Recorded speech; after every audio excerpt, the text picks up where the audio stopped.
here. But I understand also that Musalia Mudavadi, who's a co-principal of NASA, is also currently giving a press briefing. Let's just cross over there and listen into that.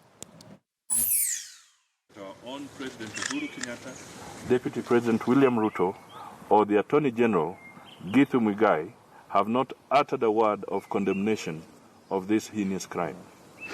This murder has jeopardized Kenyans' faith in the credibility of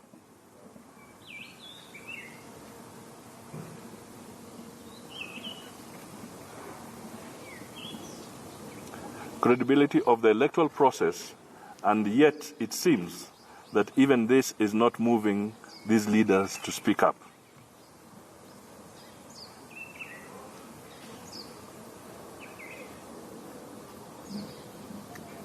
I think it is fair to say that unless dramatic steps are taken, Kenyans will not be sure that this will be a free and fair election without having at the helm Chris Msando, who was totally committed to ensuring that the Kenya Integrated Electoral Management System was protected from interference and would work on election day.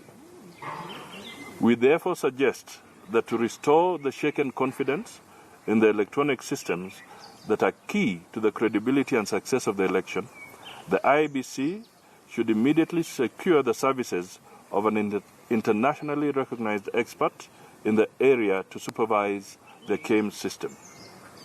With the reported intimidation of IEBC officials that's been reported, Kenyans will be unable to believe that whoever takes the late Musando's place will perform the job with the integrity that Msando brought.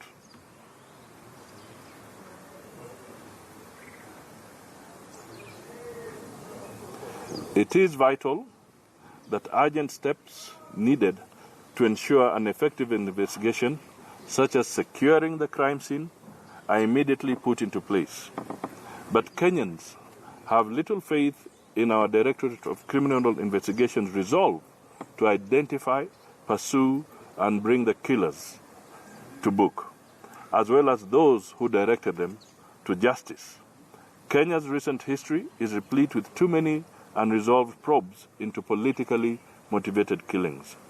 In addition to speedily accepting the American and British offer, we urge President Uhuru Kenyatta to commit himself publicly to the right of Kenyans to freely elect the leaders they wish to lead them into a much better future.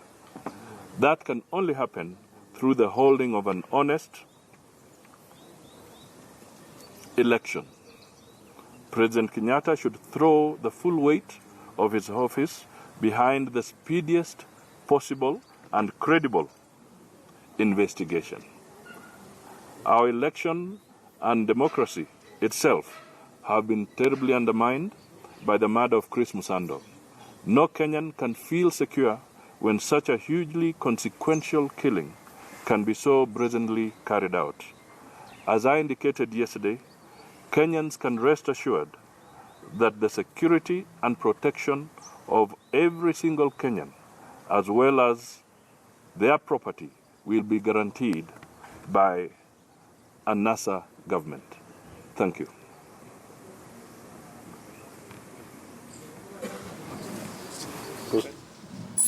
All right, NASA co-principal there, Musalia Mudavadi, just giving the latest details, of course hinting and talking about Chris Msando's murder, but more importantly, they're calling on the IEBC to come out clear and use an internationally recognized expert to oversee the technology, basically what Msando was supposed to be overseeing and what he was supposed to be doing. They're asking for an international recognized expert to come in and handle that.